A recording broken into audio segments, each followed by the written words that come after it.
Hello. Hello. हाँ बोलिए बोलिए। साहेब बंदगी। साहेब बंदेगी साहेब बंदेगी साहेब बंदेगी, बोलिए बोलिए। एक साथ संख्या का समाधान करना जी। देखो, पहली बात, आपने प्रवचन सुने? हाँ बिल्कुल सुनिए था, सुने संग रवि तो आपका नंबर आया है। कितने सुने? सारे सत्संग सुन लीजिए, मोबाइल में आए जो। बाप रे, बहुत अच्छे। पूछो पूछो। हाँ, ये सुनना है जी कि ये सार शब्द को ये धुने है कि क्या चीज है, ये सार शब्द का बहुत तगड़ा वो चल रहा है प्रचलन। देखो, बात ऐसी है, वो कोई धुन वगैरह नहीं होती, लेकिन जैसा है ना, परमात्मा का कोई नाम और रूप नहीं होता। हाँ, यानी बिल्कुल जी, परमात्मा सही का सही, हाँ। कोई हम नाम नहीं दे सकता, और रूप में यानी कोई उसका आकार नहीं है। तो अच्छा, ये सही है। समझाने के लिए, जब उसकी अनुभूति हमें लगातार अखंड निरंतर होने लगती है ना, तो वो हमें जैसा धुन जैसे लगने लगता है। हाँ जी, हाँ जी, हाँ जी। कोई उसमें ऐसे समझते हैं कि उसमें कोई मंत्र चढ़ रहा है, ऐसे भी लोग हैं। सही, तो सार शब्द ये कोई मंत्र नहीं होता, या कोई मंत्रों की धुन नहीं चलती। ये हाँ, धुन बिल्कुल, शब्द क्यों बिल्कुल आया सही। है? हाँ जी, हाँ जी। जो हम ऐसे होते हैं ना, कोई राम का भजन होता है, राम नाम की धुन, कृष्ण जी की धुन, हाँ हाँ हाँ कोई जी, हाँ। देवी का मंत्र की धुन, ऐसा मिलते हैं ना बाजार में। तो हाँ, हाँ, धुन हाँ जी। माने, धुन का अर्थ एक होता है लगातार, अखंड। हम जैसे कोई पहले के जमाने में कैसेट मिलती थी, कैसेट, ये अरे वो राम नाम की धुन का कैसेट है का, है ना?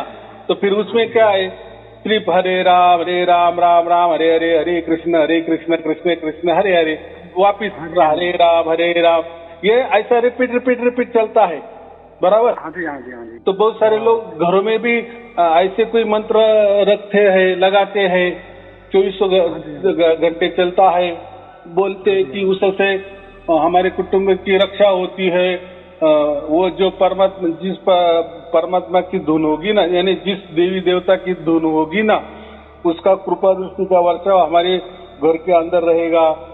इसलिए कोई तो मोबाइल में धुन लगा देते हैं।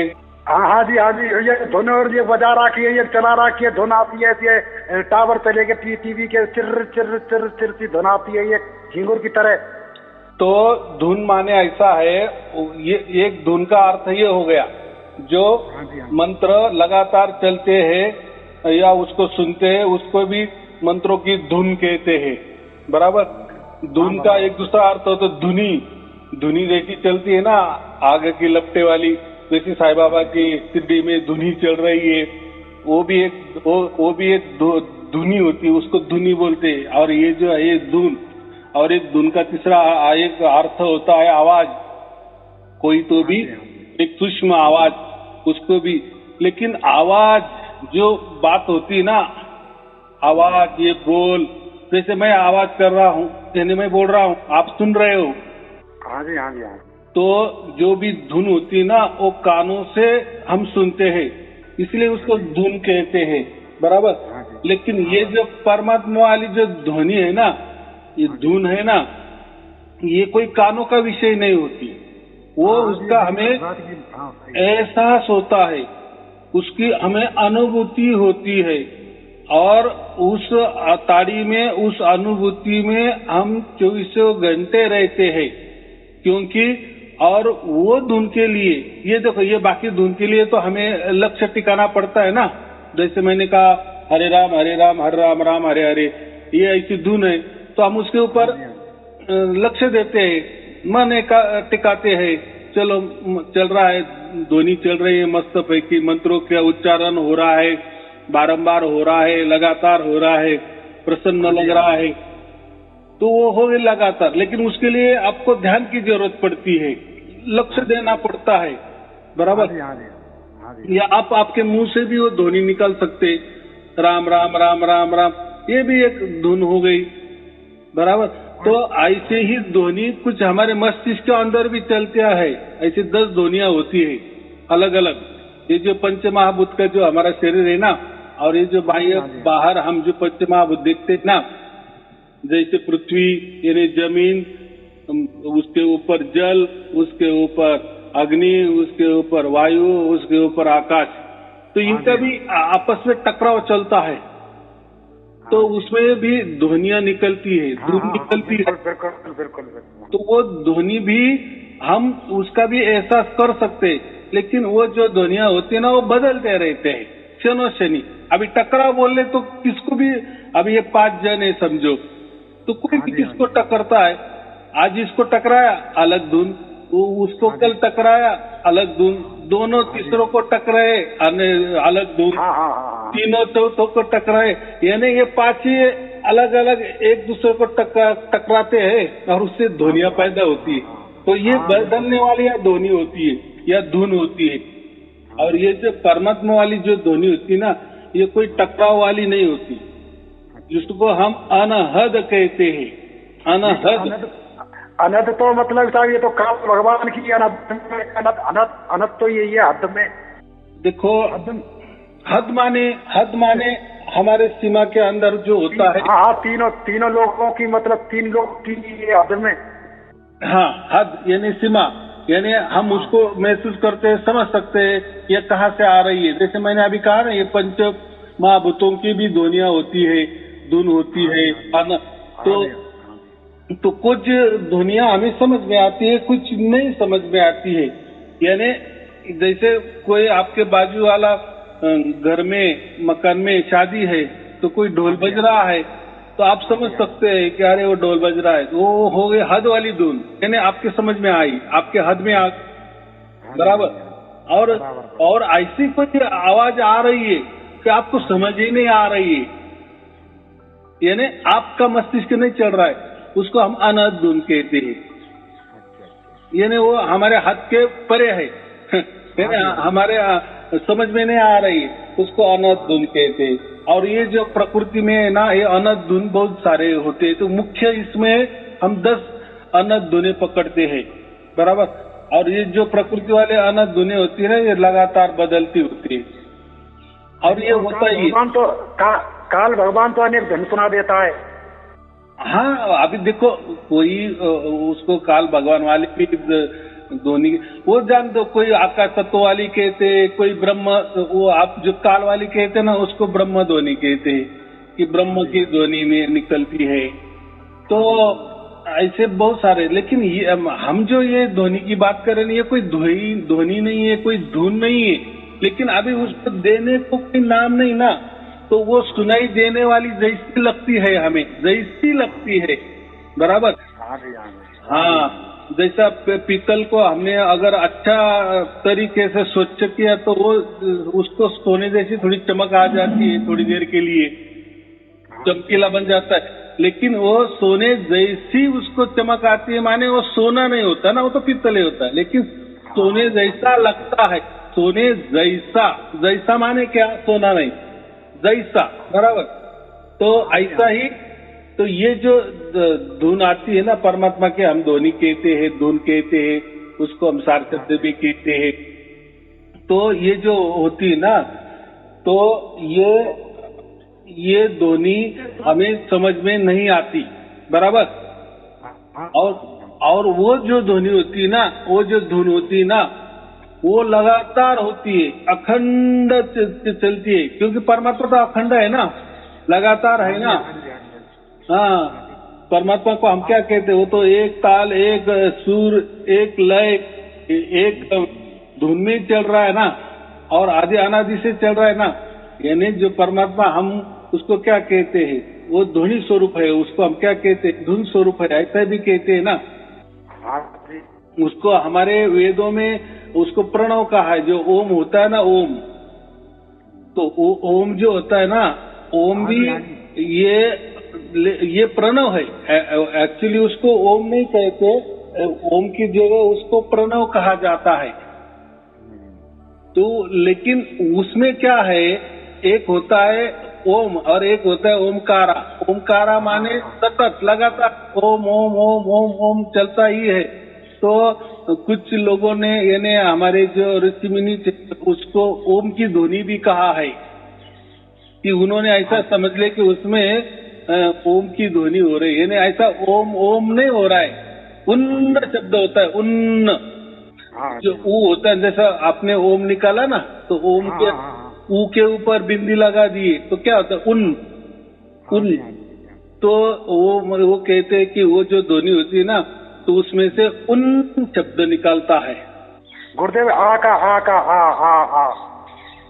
तो वो नहीं, वो अ जो कहते हैं ना, ये भी एक ध्वनि है, लेकिन ये जो गुप्त ध्वनि होती है अ वाली, जितने भी व्यंजन है ना, जैसे आपने क कहा, तो क के पीछे एक सूक्ष्म ध्वनि होती है अ, बराबर। ख, ख भी कहा तो ख के लास्ट में सूक्ष्म ध्वनि होती है, जो हमें सुनाई भी नहीं देती, लेकिन वो होती है अ की ध्वनि।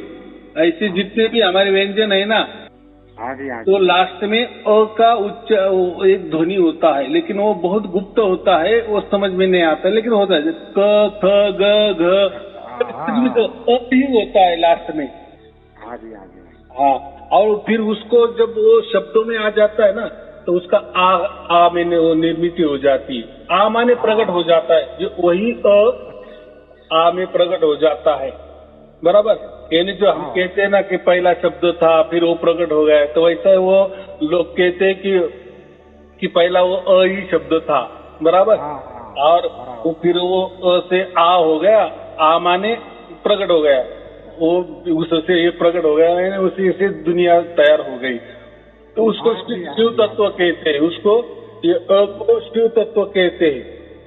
और जो एक ध्वनि होती है ई वाली होती है, जैसा मैंने कहा ना क ख, तो इसमें अ आता है ना, तो वैसे बहुत सारे इसमें ई की मात्रा लगती है, ई। तो ये जो ई होती है ना, ये ई माने शक्ति। हाँ जी, हाँ जी। हाँ, जैसा अ मैंने क्या कहा, ये शिव स्वरूप है। अ जो अक्षर है शिव स्वरूप है, तो वो जब प्रकट होता है तो आ के स्वरूप में होता है। और जो ई होती है ना, ई ये शक्ति स्वरूप है, बराबर। तो उसमें दो ई होती है, देखो जो आ ई, ऐसे डबल डबल ई क्यों है, तो एक दूसरा जो ई होती है ना, उसके ऊपर ये होता है ना, मात्रा होती है ना बड़ी, रफार, बराबर। तो वो जो रफार है ना, उसको हम प्रकट कहते हैं। और जो पहली वाली जो ई होती है ना, वो गुप्त होती है। तो जैसा अ ये गुप्त होता है ना, तो ये अगुप्त को शिव कहा है। और जो ई होती है ना, पहली ई, तो वो भी गुप्त होती है, और वो होती है शक्ति स्वरूप। तो ये जो पूरा ब्रह्मांड है ना, शिव और शक्ति में सम्मिलित है। तो पहले वो ये शिव और शक्ति था, और फिर वो प्रकट हो गया, यानी अ का आ हो गया और ई का बड़ा ई हो गया। तो ऐसे ही भी बहुत सारे संकल्पना है, कथा कहानी है, बराबर। और जब तक ये सारे शब्द किसी को पता नहीं था ना, तब तक लोग इसको ही मानते थे, बराबर। जैसा भी मैंने कहा, अ का माँ बोल दिए, ई का बोल दिए, और ये सबसे इसका सेंटर जो है ना, ऊ होता है, ऊ के ऊपर बिंदी दे दिए तो उन हमारे मराठी में उन को क्या बोलते हैं, ये जो प्रकाश है ना, उन। तो बहुत सारे गुरु लोग सार शब्द ये उनको दे देते हैं, उन। ऊ के ऊपर टिम्बी बिंदी या ओम लिख लो, ऊ लिखो या ओम लिखो, बराबर। ऊ के ऊपर बिंदी दे दिए तो ओम ही हो जाता है ना तैयार, यानी दिखने में ओम तैयार दिखता है, ओम जैसा, बराबर। और उसका उच्चार क्या होता है, उन होता है, उन। तो लोग कहते हैं कि ये जो उन एक ध्वनि है, यही सार शब्द है। बहुत सारे पंथ वाले लोग जो कहते हैं ना, वो एक मात्रा होती है, वो एक अक्षर होता है, वो हमारे गुरु के पास है, किसके पास नहीं है। तो ये जो देते हैं ना मंत्र, तो ये उन वाला मंत्र देते हैं, कोई अ वाला मंत्र देते हैं, कोई ई वाला मंत्र देते हैं, तो कोई ऊ वाला मंत्र देते हैं। लेकिन ऊ जो है ना, ये और धर्मों में भी चलायमान है, ऊ जो है ना, तो बाकी धर्म में भी देते। लेकिन ओ और ई जो है ना, ये हमारे हिंदू धर्म में ही ज्यादा चलते हैं, शिव शक्ति स्वरूप मानते हैं। और जो ऊ वाला है ना, तो हिंदू धर्म में भी मानता है, और बाकी जो धर्म है उसमें भी सार शब्द के इसमें ऊ शब्द। लेकिन लेकिन लेकिन कबीर साहब ने ये सबका खंडन कर दिए हैं, बराबर। ये आकार उकार मकार ये जो है ना, ये सब इसको नकार दिए हैं, ओम वगैरह। तो कबीर साहब ने कहा ओम क्या है, एक शरीर है, ये एक आकार है, ये है ना। और जो भी आकार होता है, शरीर होता है, तो उसके कभी कभी मिट्टी बनी जाती है ना, कभी कभी तो नष्ट हो ही जाता है ना। तो वो ओम भी क्या काम का। तो ऐसा कोई परमात्मा का सार शब्द ओम नहीं हो सकता। श्री कृष्ण जी ने भी गीता में ओम यही एक अक्षर बताया है, बराबर। देवी भागवत में भी ओम ये एक अक्षर सार शब्द बताया है, बराबर। तो अभी देखो, जो वेदांत, गीता माने क्या, वेदांत, पूरा वेदों का निचोड़ गीता है ना। हाँ, तो फिर गीता में श्री कृष्ण जी ने अर्जुन को क्या बताया कि मैं एकमात्र ओम हूँ, बराबर। हाँ जी, ओम की साधना करोगे तो ओम को ही भाजोगे, निसंतों की शरण में जाओ, कार्तिक ब्रह्म। हाँ, तो मैं वही बोला कि देवी भी, जो देवी माता है ना, देवी भगवती, वो उन्होंने भी ये ओम का ही एक अक्षर मंत्र दिया है। और श्री कृष्ण जी ने भी अर्जुन को कहा है कि मैं ओम ही हूँ। तो ये जाने दो। अभी जैसे ये अभी वेदांत बोले तो ये हिंदू धर्म हो गया, ऐसा समझो। तो अभी ये धर्मों की बातें नहीं करना है। कबीर साहब ने ये सब का खंडन कर दिए हैं, बराबर खंडन किया कबीर साहब ने। तो फिर ये जो हमारा जो सार शब्द है, जो कबीर जी ने कहा है, तो उसके लिए ये जो हमारी बुद्धि कुछ काम की नहीं है। वो जब प्रकट हो जाता है ना, अभी देखो हजारों लाखों लोगों को प्रकट हो गया है, जो ऑनलाइन में बताते हैं, बराबर। तो अभी आपको भी प्रकट हो गया है थोड़ा सा, तो बाद में तो 24 घंटा हो जाएगा। तो अभी आप उस पर दिमाग लगाओ ना, उसमें कौन सा शब्द तैयार हो रहा है, कि एक अक्षर तैयार हो रहा है या 2 अक्षर तैयार हो। देखो 2 अक्षर माने शब्द और 1 अक्षर माने एक अक्षर। तो है क्या कोई ऐसा लगता है क्या, अ आ ई उ में है या क ख ग में है क्या ऐसा कुछ नहीं ना। हाँ, तो देखो ये तो क ख ग, तो ये तो हमारी भाषा है ना, हिंदी है। हिंदी में 12 खड़ी है, हमारे मराठी में भी वही 12 खड़ी, जो हिंदी की 12 खड़ी और तो मराठी की 12 खड़ी एक ही है। बाकी जो भी भारत में भाषा है ना, उनकी 12 खड़ी सब अलग अलग है, लेकिन सिर्फ हिंदी और मराठी ये दोनों और संस्कृत, ये जो तीनों भाषा है ना, इसमें जो भी 12 खड़ी है ना, वो एक ही है। तो परमात्मा का प्रेम इनके ऊपर ही नहीं चलेगा ना, मराठी के ऊपर या हिंदी लोगों के ऊपर या संस्कृत वाले लोगों के ऊपर, ऐसा फिर मंत्र निकालता। तो ये मंत्र तंत्र की बात ही नहीं है, बराबर। यानी गुरुदेव एक बात तो है गुरुदेव, हाँ, कि मतलब सार शब्द बगैर, मतलब बगैर स्वरूप के हम सार शब्द को कैसे पहचानेंगे, शब्द के स्वरूप बगैर कैसे पहचानेंगे शब्द से कि परमात्मा यही है। वो समझने की बात ही नहीं है। जब वो हमारे अंदर प्रकट होता है ना, तो देखो इतना बड़ा परमात्मा अगर हमारे अंदर प्रकट होता है, माने उसने हमारा चुनाव किए, माने उसको हम क्या कहते हैं, हमारे भाग्य से अगर परमात्मा हमारे अंदर प्रकट हो गया, तो वो उतनी बुद्धि भी देता है हमें कि यही परमात्मा है कि नहीं। अगर उसने बुद्धि नहीं दी, तो फिर वो परमात्मा के क्या काम का, जो हमारे अंदर प्रकट भी हो गया और हमें समझ भी नहीं रहा है कि ये परमात्मा है करके। तो ऐसा नहीं होता है, हमारी बुद्धि बराबर चलती है तो ये बुद्धि के परे वाला विषय है। लेकिन थोड़ा सा तो मनुष्य जन्म तो इसी के मोक्ष के लिए ही दिया है ना, तो थोड़ा मनुष्य के लिए ये थोड़ा सा ढील दिया है, यानी थोड़ा बोलते बुद्धि चल सकती, लेकिन थोड़ी चलती है, ज्यादा नहीं। यानी हम उसके एकदम गए ना अंदर, तो फिर जो हमने माना ना, वो भी फिर हम नकार देंगे। जैसे कोई दूर से पर्वत होते हैं ना, वो सुंदर दिखते हैं, बराबर की नहीं, लेकिन हम जैसे जैसे उसके एकदम नजदीक गए ना, फिर तो सब वहां पत्थर ही दिखेंगे, फिर वो सुंदरता नष्ट हो जाएगी। वैसा ही ये परमात्मा का है। तो थोड़ी सी बुद्धि परमात्मा ने दी होती है हमें, कि परमात्मा समझने के लिए, बराबर। ये आत्मा को, जो हमारे अंदर आत्मा है ना, बराबर उसका बाप पहचानता है, परमात्मा को पहचानता है, उसकी बुद्धि उतनी दी होती है, वो ऑटोमेटिक होती है। अभी बोले ऐसा कैसा, जैसे मैंने कहा ना, एक गाय होती है गौ माता, तो उसको जब बछड़ा होता है जैसा उसको बछड़ा बाहर आ जाता है पेट से, तो तुरंत वो 5 मिनट में बराबर हलने डुलने लगता है और उसके पाँव पे खड़ा होता है और बराबर जहाँ दूध होता है ना वहीं मुख लगाता है ना, और मुख भी लगाता है और चूसने भी लगता है। तो उसको किसने ये ट्रेनिंग दी 5 मिनट में? नहीं दी ना। तो ये कैसा हो गया ऑटोमेटिक? तो ऐसा ही तो परमात्मा उतना करता है ना, तो हमारे बुद्धि को थोड़ा सा समझने के लिए, विश्वास दिलाने के लिए हमको समझता है कि हाँ यही परमात्मा होता है, इसके अलावा कोई नहीं होता है। लेकिन हम ज्यादा संशय लेने लगे ना तो फिर उस पर हम विश्वास नहीं करेंगे, इतना ही हो जाएगा।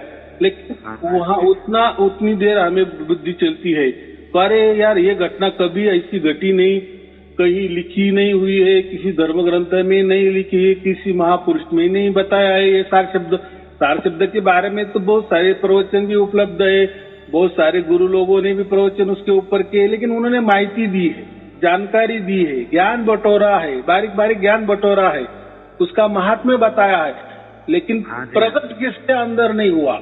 जो बोल रहा है ना, प्रवचन कर रहा है, उसके अंदर में सार शब्द प्रकट नहीं हुआ है। अगर उसके अंदर होता, उसके अंदर सार शब्द प्रकट होता ना, तो वो अक्षरों की बात ही नहीं करता, मंत्रों की बात ही नहीं करता, आकारों की बात ही नहीं करता, खुद की बात नहीं करता, खुद गुरु नहीं बनता, खुद की पूजा भी नहीं कर देता। अरे अगर उसको परमात्मा ही समझ में आ गया, उसके अंदर परमात्मा प्रकट हो गया। देखो वो तो कोई अंदर प्रकट नहीं होता, वो तो प्राकृतिक भाषा है, हमारे अंदर प्रकट हो गया। देखो ये तो दो ही प्रकृति में बात होती है, एक तो हमारा शरीर और एक शरीर का बाहरी भाग हिस्सा, बराबर। शरीर का बाहर वाला जो भाग है उसको हम बाहर कहते, और शरीर से जुड़ा हुआ जो होता है हम उसको अंदर वाली बात कहते। तो परमात्मा हमारे अंदर माने ये कोई पेट के अंदर या कोई हृदय में या हम जो खाते हैं वहाँ, ऐसा नहीं। अंदर का मतलब यानी शरीर से जुड़ा, शरीर ये शरीर से समझता है, उतना ही मानव शरीर को महात्म्य दिया है। ये मानव शरीर का उतना महत्व है कि वो कम से कम उसके मुक्ति के लिए, मोक्ष के लिए उसको परमात्मा समझ में आ जाता है। इसलिए हम क्या कहते, अभी शरीर को महसूस हो रहा है ना, परमात्मा की अनुभूति हमें शरीर को हो रही है, यानी ये शरीर है, यानी मनुष्य शरीर है, इसलिए उसकी अनुभूति हमें हो रही है ना, इसलिए हम उसको कहते हैं वो अंदर हमारे प्रकट हो गया। लेकिन वो कोई अंदर नहीं और कोई बाहर भी नहीं, बराबर, वो जहाँ है वहाँ है। हाँ जी, बिल्कुल बिल्कुल बिल्कुल बिल्कुल। हाँ, लेकिन अभी प्राकृतिक भाषा है ना, बोलने में बताने में, तो लोग क्या करते हैं, अरे अंदर है, तो फिर वो हृदय में होगा, कोई बताते नाभि में होगा, कोई ब्रह्मरंध्र में होगा। ये तो सब शरीर के भाग है, ये शरीर के नाशवान भाग है। हाँ, शरीर के पार्ट्स हैं ये तो, ये शरीर के पास ये हाड़ मास है, इसमें कैसा परमात्मा बैठेगा और क्या जरूरत है उसमें अंदर प्रकट होने को। तो वो जो हृदय की बात की ना, हृदय का मतलब माने ये जो हमारे अंदर हृदय है, इसका बात नहीं है। एक हृदय माने एक प्रेम की, जहाँ प्रेम पैदा होता है ना, प्रेम की उत्पत्ति होती है ना, ऐसा स्थान, इसको हम हृदय कहते हैं। जैसे मैं तुमको जो बता रहा हूँ ना, मैं मेरे हृदय से बता रहा हूँ, बराबर, मैं मेरी बात जो बता रहा मेरे हृदय से, तो इसका मतलब प्यार से बता रहा हूँ, कोई हमारी आपकी दुश्मनी नहीं है, मैं आपको प्यार से समझा रहा हूँ, बराबर। इसको हम हृदय की भाषा कहते। तो ऐसा वो कह दिए कि हृदय में परमात्मा है, लेकिन हृदय में परमात्मा ऐसा कुछ नहीं होता है। तो हृदय बोलने की बात होती है, समझाने के लिए, तो वो भी जाने दो। तो ये जो सार शब्द होता है ना, वो उसकी ओर से देखो, परमात्मा अगर सर्वशक्तिमान है, आदि अनादि से चल रहा है, पहले से ही है, सर्वशक्तिमान है, सर्वज्ञ है, सर्वज्ञ है, यानी सब ज्ञान उसको है, पल पल की खबर उसको है। तो उसको तो इतना तो बुद्धि है ना कि हमारे अंदर कब प्रकट होना, कैसे होना, क्यों होना, होना नहीं होना, आज होना, कल होना या परसों नहीं होना या आज नहीं होना, ये तो अगर परमात्मा सर्वज्ञ है तो सर्वज्ञानी है, तो वो उसके ऊपर से करेगा ना, तो हमारा ज्ञान चलेगा कि परमात्मा इसके अंदर प्रकट हो जा, इसके अंदर मत हो जा। हाँ जी, हाँ जी। तो हमारा ज्ञान श्रेष्ठ हो गया, हाँ जी, हमारी चालाकी श्रेष्ठ हो गई। तो ये गुरु लोग यही करते हैं ना जी, ले जाओ मंत्र, ले जाओ मंत्र, हो जाएगा प्रकट। अरे भाई तुमको मिला है क्या वो मंत्र से? और ये मंत्र तुमने तैयार किए, ये तो यहाँ वहां से तैयार किए आपने, यहाँ वहां से उठा लिए और लिए भी, तो उसको आपको प्राप्त हुआ क्या? अगर प्राप्त हुआ परमात्मा, आप बोल रहे परमात्मा निर्गुण निराकार और सगुण साकार के परे है, तो फिर आप आपकी पूजा कैसे करवा रहे हो? एक इसमें कह रहे कि परमात्मा वो आत्मा से ही सूक्ष्म होता है, बराबर, और वो जो है वो तो नाम रूप में नहीं आता। प्रवचन तो बड़े बड़े करते, बराबर, ज्ञानी वो क्या बोलते, बड़ी बड़ी पंडिताई झांक देते हैं। बिल्कुल बिल्कुल बिल्कुल, लेकिन प्रैक्टिकल में नहीं ना।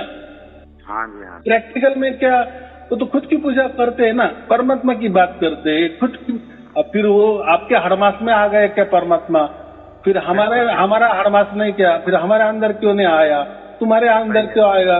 यानी परमात्मा कोई पार्टिसिपेट कर रहा है कि तुम बहुत अच्छे हो, अब चलो आपके अंदर वो उतर भी गया, तो ऐसा परमात्मा इतना मान बढ़ाई कर रहा है कि मेरी पूजा करो, चलो मैं अभी इनके अंदर प्रकट हो गया, इनके अंदर उतर क्या। तो आप देखो इसके अंदर जो प्रकट हो गया ना, वो भी परमात्मा का बच्चा है, और सामने वाले जो शिष्य है ना, वो भी परमात्मा के बच्चे है। एक भाई भाई की पूजा करवाएगा क्या? एक मनुष्य की पूजा करवा लेगा क्या? एक श्रेष्ठ और एक कनिष्ठ ऐसा होगा? एक ऊंचा और एक नीचा ऐसा परमात्मा करेगा क्या? नहीं करेगा ना। हाँ, तो ये बातें होती है। तो ऐसा ये घोर कलयुग चल रहा है। तो अभी आपको एक समझ में आ गया कि सार शब्द में ऐसा कोई मंत्र तंत्र नहीं रहता, कोई एक अक्षर वगैरह नहीं रहता है। तो ये लोग क्यों ऐसे बताते हैं कि वो कोई मंत्र है, कोई साधना है, कोई विधि है, कोई ध्यान है, वो प्रकट होता है तो उसमें ये अक्षर है, वो कोई उसमें चालाकी होती है, वो कोई क्या बोलते चिन्हों से दिया जाता है, उसका कोई खून जो हाथ वाले जो हम कहते हैं ना संदेश या संकेत, उससे कोई संकेत से वो सार शब्द समझाया जाता है या ठिकाना बताया जाता है। तो ये सब गपोड़े है, बकवास है, बराबर। परमात्मा ये ऐसे अक्षरों में, एक अक्षरों में, गुप्त अक्षरों में या कोई संकेत करने से, कोई चालाकी करने से ऐसा मिलता नहीं है। और ये कोई ठेकेदार हो गए क्या? इसको भी बराबर मालूम है, ऐसा करो वैसा करो और ऐसा परमात्मा मिल जाता है। अगर इतने डिंगे मारते हैं ये परमात्मा की, समझो ये बोलते हैं कि हमारे अंदर परमात्मा है, हमारे ऊपर बैठा है परमात्मा, सिर के ऊपर बैठा है परमात्मा। कोई भूत है सही बात, क्योंकि इनके ऊपर ही बैठ गया, दूसरे के अंदर बैठ गए, तो कुछ तो भी लीला करके दिखाओ ना, कोई दोहे करके दिखाओ ना। अगर इनके ऊपर कबीर जी बैठे तो कबीर साहब ने तो बहुत सारी बढ़िया बढ़िया लीला किया है जब थे वो, तो इन्होंने खादी लीला करके दिखाओ। बिल्कुल बिल्कुल बिल्कुल। आज जो खुद कबीर जी थे तो उन्होंने उनके टाइम खुद की पूजा नहीं की थी, बराबर, खुद के मंदिर नहीं बनवाए थे। और देखो ये कबीर जी के नाम तो ले रहे हैं, खुद के मंदिर भी बनवा रहे हैं, आश्रम भी बढ़ा रहे हैं, और खुद कबीर जी होके भी बैठे हैं, बराबर कि नहीं। तो ये कैसा क्यों करते? तो इनके अंदर कोई परमात्मा नहीं बैठा है या इनके सिर के ऊपर भी कोई कबीर जी नहीं बैठे। तो ये लोगों को जमा करने की एक आइडिया होती है, एक चालाकी होती है, बराबर। हाँ बिल्कुल बिल्कुल, बराबर। ये चालाकी, ये नहीं, ये धंधा ही है ना, बाकी क्या है। हाँ धंधा है। इनके कहने पे परमात्मा आता है, इनके कहने पर नहीं आता है। इनका दर्शन करे मारे कबीर जी का दर्शन हो गया या ये कबीर जी बन गए, तो लोगों को नहीं समझता है। वो जाने दो, इसको घोर कलयुग कहते हैं। ये नौटंकी घोर कलयुग में देखने को मिलती है, इसके पहले आपको कभी नहीं दिखी होंगी, बराबर। बिल्कुल। जब घोर कलयुग की शुरुआत होती ना, तो परमात्मा, लोग सब परमात्मा होकर बैठते हैं। हाँ जी ऐसा समझो पूरे स्वर्ग की देवी देवता नीचे आने लगते। फिर ये कहता है कि मैं राम का अवतार हूँ, मैं कृष्ण का अवतार हूँ, मैं शिव का अवतार हूँ, बराबर की। हाँ, तो ये बात तो ये क्यों होता है? ये घोर कलयुग में होता है, इसके पहले कभी नहीं आपने देखा होगा। लेकिन देखो ना, जितने बड़ी बड़ी संस्था है ना, जितने बड़े बड़े गुरु है ना, वो किसी न किसी अवतार का बात ही करते हैं कि मैं कृष्ण का अवतार हूँ, कोई बोलता मैं शिव का अवतार हूँ, तो कोई बोलता मैं कबीर जी का अवतार हूँ, तो कोई बोलता मैं गुरु नानक जी का अवतार हूँ। तो सबने महापुरुष बांट लिए। तो ये ऐसा क्यों? तो ये लोगों को भ्रमित करते हैं और अपना पेट पूजा करते हैं। चलो इसको गौर कलयुग करने, तो फिर हमें समझ में भी कैसा आएगा। कहते हैं कलयुग का वर्णन ऐसा किया ना, जब लोग खुद ही परमात्मा बनने लगे तब समझ जाना कि कलयुग की सूरत, घोर कलयुग की सूरत हो गई। तो चलो अभी आपको समझ में आया। बोलो। हाँ जी गुरुदेव। हाँ, आप जुड़ना चाहते हैं जी? हम भरतपुर से बोल रहे हैं, राजस्थान। हाँ, ठीक है, बहुत अच्छे, शुभ आशीर्वाद। चलो ठीक है, फिर आपको और आपके परिवार के लिए शुभ आशीर्वाद। सत साहिब जी, सत साहिब जी, सत साहिब जी, सत साहिब।